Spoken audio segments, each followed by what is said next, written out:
Bonjour, nous nous retrouvons donc encore pour une vidéo pour finir ce premier trimestre avec la leçon numéro 5 dans notre cahier. Nous allons continuer notre grande fresque de l'Ancien Testament.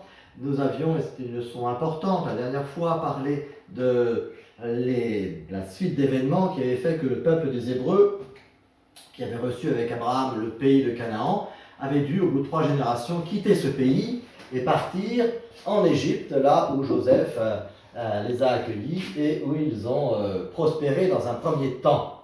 Mais j'avais dit, on avait terminé la leçon là-dessus, on avait dit, bah oui, bien sûr, ils sont heureux maintenant, puisqu'il y a tout pour vivre, il y avait une famine au pays de Canaan, mais ils ont quitté la terre que Dieu leur a donnée. Et cela, quand on choisit le contraire de ce que Dieu veut pour nous, on peut être heureux de manière superficielle un temps, mais ça ne dure pas.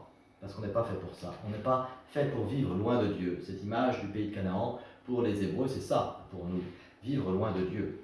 Et effectivement, ça s'est mal passé au bout de quelques générations, puisque le pharaon qui les avait accueillis, il va mourir, et puis Jacob et ses fils, jusqu'à Joseph, vont mourir, et c'est leurs descendants qui vont rester dans ce pays d'Égypte.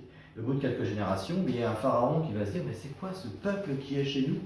C'est pas des Égyptiens, ils sont étrangers. Et puis ils sont de plus en plus nombreux, ça devient dangereux pour nous d'avoir des gens comme ça étrangers chez nous. Alors, ils vont les réduire en esclavage. Ils vont se dire, ça tombe bien, nous on a des grands travaux, des pyramides à construire, et on va les utiliser comme esclaves. C'est-à-dire qu'ils vont travailler et on ne leur donne pas d'argent. On leur donne de quoi se nourrir et c'est tout. Voilà, ils travaillent, on les nourrit, c'est des esclaves. Et tout ce peuple des Hébreux, tous les descendants de Jacob, de Joseph et de ses frères vont devenir esclaves. Et voilà donc ce choix que Dieu avait fait d'un peuple, c'était pas pour en faire des esclaves. Et là, dans la Bible, on nous dit que Dieu, quand il voit ça, il dit, non, c'est pas pour qu'ils soient esclaves que je les ai choisis. En même temps, je les ai choisis pour qu'ils soient avec moi, auprès de moi, je leur ai donné ce pays. Donc ils sont esclaves parce qu'ils ont choisi de quitter ce pays, c'est leur choix. Mais Dieu ne va pas les abandonner. Il respecte leur choix, mais en même temps, il va leur tendre la main, comme un père qui n'abandonne pas ses enfants. Et cette histoire, par laquelle Dieu va aller rechercher son peuple, le libérer de l'esclavage, c'est une histoire qui est très connue. Très connue, c'est Moïse. L'histoire de Moïse, on connaît à travers des films, à travers des dessins animés, et Prince d'Égypte pour le dessin animé, ou les 10 commandements pour le film, on connaît toutes ces choses. Sauf que c'est bien quand même bien écouter la leçon de catéchisme, parce que souvent les films, ils arrangent un peu les détails, ils voient ça à leur sauce. Et puis si on reste à des films, on mélange avec d'autres films, et puis on finit par croire que c'est des belles histoires inventées. Alors qu'il y a non seulement ces histoires qui sont vraies, mais qui ont un message important pour nous, chrétiens. Donc il faut revenir au texte, revenir à l'histoire de la Bible pour bien comprendre. Il ne suffit pas de savoir simplement de connaître superficiellement par des films ou des dessins animés ces histoires. Alors qu'est-ce qui se passe? C'est donc Dieu qui va vouloir libérer son peuple. Et lorsque Dieu agit comme cela, c'est toujours très intéressant de voir que ça prend du temps. Il ne va pas arriver tout d'un coup, et puis hop, on débarrasse le terrain, on s'en va. Non, ça prend du temps. Le projet de Dieu, il va respecter le choix des hommes et il va prendre du temps. Comment il va commencer ce projet de Dieu?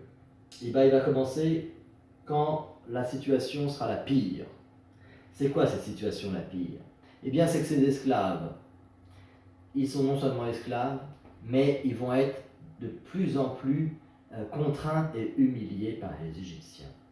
À un point que l'empereur, le pharaon, le roi d'Égypte, va un jour dire, eh bien, ces Hébreux sont tellement nombreux, même esclaves, eh bien, on va leur donner plus de travail, on va supprimer la nourriture, voilà, il insiste. Et puis, terrible, il va décider de faire disparaître cette nation qui est dans son pays. Et pour cela, eh bien, il va faire mourir, il va décréter que tous les garçons qui naissent doivent mourir. On ne garde que des filles. Et donc, il envoie ses sages-femmes pour les accouchements en disant, quand il y a un bébé qui naît, si c'est un garçon, vous le tuez. Et donc, les Hébreux, qu'est-ce qu'ils font? Ils subissent. Mais quand ils peuvent essayer d'éviter que l'enfant y meure, ils essayent, mais c'est pas simple, parce qu'on le retrouve. Et voilà l'histoire qui commence par une femme hébreu qui un jour a un bébé, et il se trouve que ce bébé, c'est un garçon. Alors qu'est-ce qu'elle va faire? Eh bien, elle va se dire, si je veux qu'il vive, il faut qu'il soit loin de moi, sinon ils vont le retrouver, ils vont le faire mourir. Alors elle prend un panier en osier, elle met un peu de goudron pour pas qu'il fuit ce panier, elle met l'enfant dans ce panier, et elle pose l'enfant sur le fleuve d'Égypte, qui s'appelle le Nil, et elle l'envoie cet enfant en disant, ben voilà, je l'envoie, je demande à Dieu de le protéger. Moi, je ne pourrais pas le protéger. Je donne à la providence, c'est Dieu qui choisira. Et elle demande à la grande sœur du bébé, à sa fille aînée, de suivre le panier pour lui donner une nouvelle.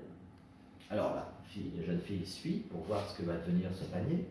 Et il se trouve qu'à ce moment-là, juste au même moment, eh bien, à quelques kilomètres de là, il y a la fille du pharaon, donc qui a toute sa suite avec elle, qui décide d'aller se baigner dans le Nil. Alors elle descend avec cette demoiselle d'honneur, avec tout le monde, c'est une grande cérémonie. Et arrivée, et cette jeune femme est très malheureuse parce qu'en fait, elle ne peut pas avoir d'enfant. Elle n'a pas d'enfant. Et elle est très malheureuse de ne pas avoir d'enfant. Et lorsqu'elle arrive auprès du Nil, eh bien, elle entend pleurer un bébé. Alors elle demande ce que c'est, elle demande à ces jeunes dames de compagnie d'aller prendre ce panier d'où viennent les cris, et elle reconnaît que c'est un enfant des Hébreux. Elle comprend d'où il vient. Elle se dit, ben voilà, c'est un Hébreu, c'est un garçon, donc ils l'ont lâché pour qu'il puisse survivre. Bon, je vais rien dire, moi j'ai tellement envie d'être maman, je prends ce bébé, ça sera le mien. Et elle voit cette jeune fille qui est pas loin, c'est la grande sœur, et elle dit, mais viens ici toi, est-ce que tu ne connaîtrais pas une maman qui vient d'avoir un bébé pour pouvoir nourrir ce bébé? Alors, elle dit, ah oui, je connais une femme, bien sûr, la vraie maman en fait. Et donc, ils vont chercher la vraie maman pour qu'elle puisse nourrir son bébé. La vraie maman va le nourrir quelque temps. Et puis après, eh bien, ils vont être séparés, et l'enfant va grandir au palais du pharaon, dans les appartements de la fille du pharaon. Il va voir comme camarade de jeu le futur pharaon, le fils du pharaon.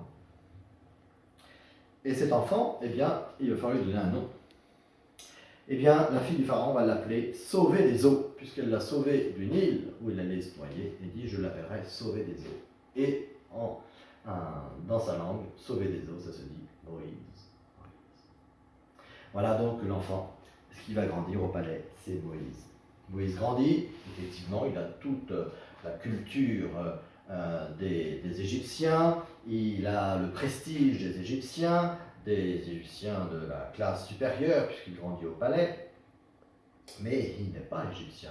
Et il le sait très bien, il a compris assez rapidement qu'il est originaire de ce peuple des Hébreux, qui est un peuple d'esclaves. Alors quand il arrive à la maturité, il se dit, eh bien, puisque je suis originaire des Hébreux, il faut que je sauve ces Hébreux, qu'on humilie, qu'on fait travailler, qu'on fouette, et qu'on nourrit à peine. Alors un jour, il voit un Égyptien qui frappe un Hébreu, eh bien il se dit, ben voilà, je vais essayer de défendre l'Hébreu. Et il veut arrêter l'Égyptien à tel point qu'il se bat avec lui et qu'il tue l'Égyptien. Alors il cache son forfait, il ne veut pas que ça se sache. Et le lendemain, il rencontre deux Hébreux qui se battent. Alors il veut les empêcher de se battre, il leur dit, mais vous êtes des frères, vous êtes du même peuple, alors ne vous battez pas, ça ne sert à rien. Et qu'est-ce que lui disent ces Hébreux? Qu'est-ce que tu nous veux, toi? Est-ce que tu vas nous tuer comme tu as tué l'Égyptien hier? Et là, Moïse s'aperçoit que ce qu'il a fait, eh bien, ils le savent. Il est très malheureux et il se dit, c'est terrible. Parce que si Pharaon l'apprend, que je suis un meurtrier d'Égyptiens, il n'aura pas de pitié pour moi.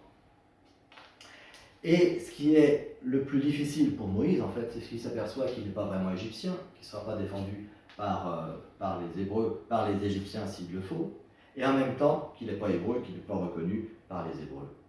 Il n'est de nulle part. Alors il n'a plus envie de vivre. Alors il dit au Seigneur, Seigneur, reprends ma vie. Et il part, il quitte le pays pour pas qu'on lui reproche la mort de l'Égyptien.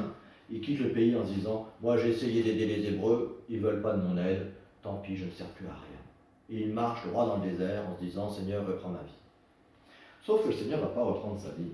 Il marche, et arrivé à un endroit, il arrive à un puits où il y a plusieurs troupeaux qui sont là, de moutons, qui sont gardés par des bergers. Et il y a un conflit à cet endroit-là, puisque il y a un des troupeaux qui est gardé par des jeunes filles.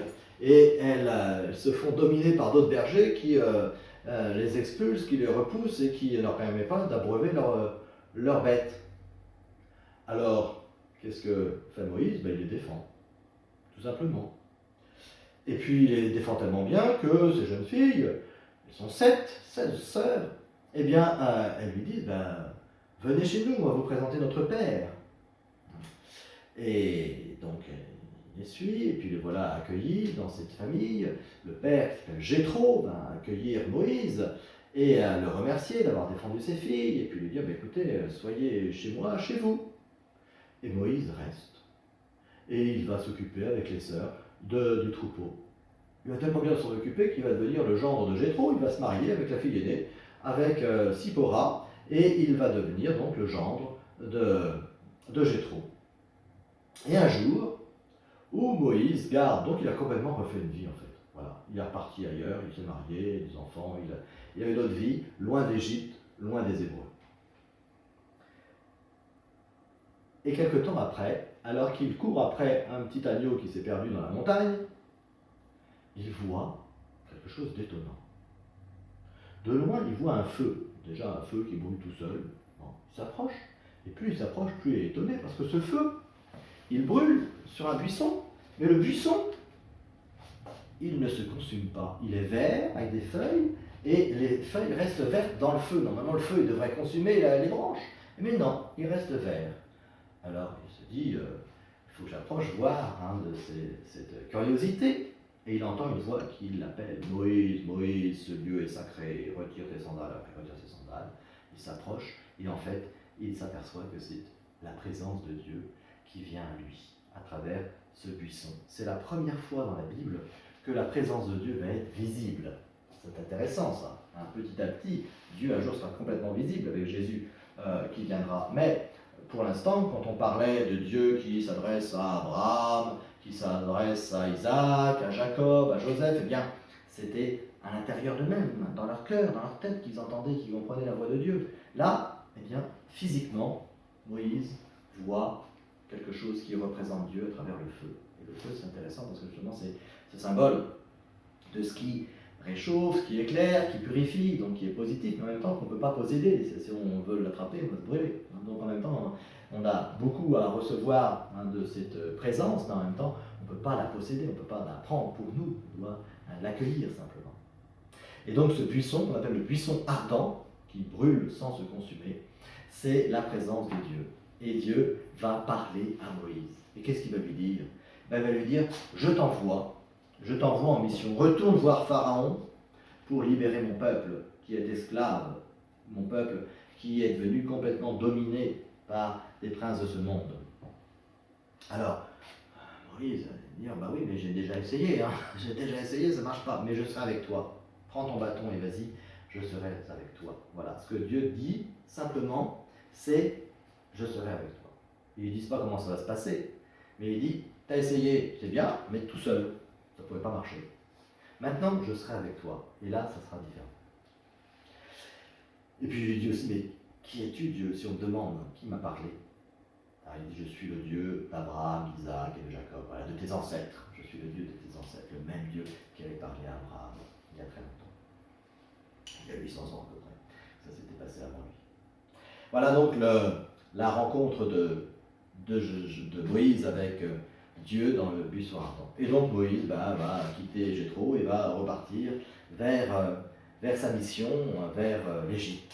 Et là, il va voir le Pharaon. Alors bien, le Pharaon est étonné, il dit, t'as plus peur, tu viens, on te croyait mort, qu'est-ce que tu veux? Je veux que tu libères mon peuple, des Hébreux. Le Pharaon, il dit, oui, t'es bien gentil, mais enfin, moi, il ne coûte rien, il travaille pour moi, il n'y a pas de raison que je les libère, pas question. Il dit, ils vont aller offrir les sacrifices, il faut que ça aille dans le désert, dans des lieux spéciaux et tout. Non, s'ils font ça, ils ne reviendront jamais, je sais très bien. Donc, non, il n'y a pas question, ils sont là, ils sont mes esclaves, c'est moi qui dirige. Alors,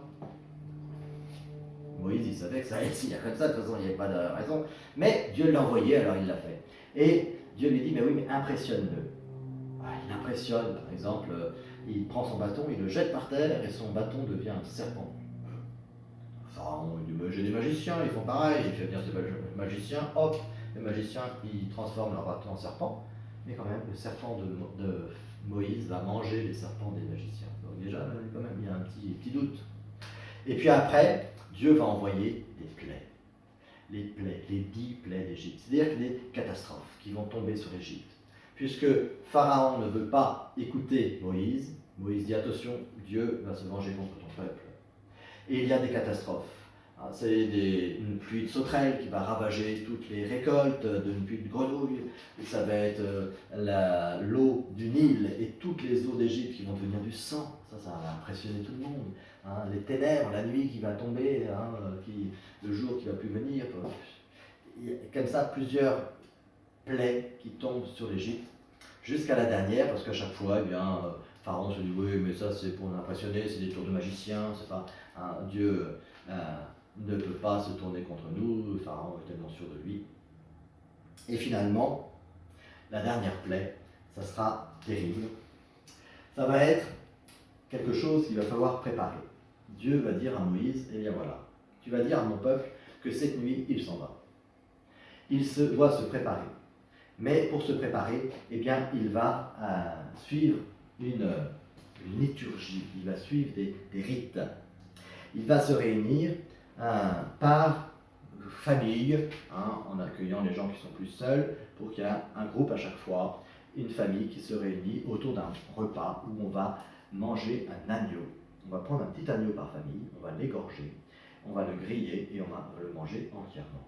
Mais lorsqu'on l'aura égorgé d'abord, on prendra son sang, écoutez bien, et on va badigeonner le sang sur le linteau de la porte, c'est-à-dire le tour de la porte, à l'extérieur de la maison. Tout autour de la porte, hop, on met du sang de l'agneau. Et après, on mange debout, les sandales aux pieds, le bâton à la main, non seulement l'agneau, mais aussi des pains azimes, des pains qui n'ont pas gonflé, qui sont plats, des herbes amères, différentes choses très précises. Et puis, quand vous avez fini, vous partez et on ne vous arrête plus. Mais vous ne reviendrez plus. Vous partez avec toutes vos affaires. Vous ne reviendrez plus. Vous serez libre. Alors Moïse fait ça. Il met le sang, il ne sait pas pourquoi, le petit agneau qui vend, il met le sang, il mange l'agneau. Et dans la nuit, qu'est-ce qui s'est passé? Eh bien, il y a l'ange de Dieu qui passe sur l'Égypte, et partout sur l'Égypte, tous les premiers-nés vont mourir. Premiers-nés humains ou premiers-nés des bétails aussi. Sauf aux endroits où il y avait le sang de l'agneau. Le sang de l'agneau va les sauver de la mort. Donc les Hébreux vont être sauvés. Mais partout ailleurs, tous les aînés vont mourir, dont l'aîné du Pharaon. Le fils de Pharaon, qui devait être roi après lui, va mourir. Et Pharaon est là, terriblement déçu et angoissé de ce qui s'est passé. Tout le peuple pleure, et puis lui aussi, de manière personnelle. Et voilà que les Hébreux partent. On lui dit, les Hébreux sont partis cette nuit. Mais Pharaon est tellement triste de la mort de son fils qu'il dit qu'ils partent, je ne veux plus entendre parler d'eux. Ils sont une catastrophe pour mon pays, qu'ils partent. Et il va partir dans le désert. Mais Pharaon se remet rapidement de sa tristesse et se dit, mais après tout, c'est à cause d'eux, je vais me venger sur eux. Je vais les massacrer. Maintenant qu'ils ne sont pas dans le désert, ils sont une proie facile pour moi. J'envoie mes armées avec des chars. C'est pas les chars en métal, c'est des chars avec les chevaux qui tirent les chars de militaires égyptiens, soldats égyptiens, et ils vont abattre les Hébreux. Et c'est ce qu'il fait. Il envoie son armée. Et c'est d'autant plus compliqué pour les Hébreux, c'est qu'au moment où ils vont entendre la cavalerie arriver, eux, ils sont bloqués parce qu'il y a un bras de mer, un bras de la mer Rouge, et ils ne peuvent pas traverser. Ils sont bloqués dans la... Et là, qu'est-ce qui se passe? Eh bien, tous les Hébreux qui sont là, ils viennent voir Moïse, ils disent, dis donc, c'est à cause de toi qu'on est là. Enfin, peut-être que tu fasses quelque chose, parce que là, nous, on est en Égypte, on était peut-être un peu malheureux, mais on était vivants. Là, on va tous mourir. Alors, Moïse se tourne vers Dieu et dit, Seigneur, qu'est-ce que je fais? Lève ton bâton. Il lève le bâton. Et là, la mer s'ouvre. Alors, si vous avez vu les films, les dessins animés, on voit carrément un grand mur d'eau de chaque côté, et puis le peuple des Hébreux qui va passer au milieu. La Bible ne dit pas exactement comment ça s'est passé. Parce qu'il y a des passages qui disent c'est un peu comme un mur d'eau, puis d'autres qui disent c'est un peu comme une marée basse qui se retire de chaque côté. Bon, c'est pas le plus important. Quand on fait un film, on met des murs d'eau, c'est plus impressionnant. Mais le plus important, c'est pas de savoir comment ça s'est passé, mais que ça s'est passé. L'eau s'est retirée, s'est ouverte, et le peuple des Hébreux est passé à travers cette eau pour rejoindre leur liberté qui était de l'autre côté. Sauf que les cavaliers qui sont arrivés, ils ont vu le peuple, ils ont vu l'ouverture, ils ont suivi. Mais quand les Hébreux ont eu fini de passer la mer, Moïse a baissé son bras et la mer s'est refermée sur les cavaliers égyptiens. Et l'armée du Pharaon a été complètement détruite. Voilà donc ce passage de la mer Rouge qui est toujours impressionnant dans la Bible, mais qui est surtout pour nous le passage vers la liberté. D'un côté on était esclaves et à travers l'eau, on passe l'eau pour devenir libre. Et va commencer une vie nouvelle.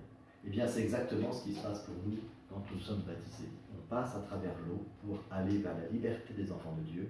Et à partir de notre baptême commence une vie nouvelle qui se terminera au ciel, qui se terminera pour les Hébreux dans la terre promise. La terre promise, c'est le chemin, c'est là où ils veulent retourner. On dira la prochaine fois, ça ne va pas être si simple. Une fois qu'ils ont été passés à travers l'eau, une fois qu'ils sont libres, on ne va plus les rattraper. Avant d'arriver au ciel, avant d'arriver dans leur terre promise, eh bien ça va durer 40 ans, parce qu'il y a les épreuves de notre vie.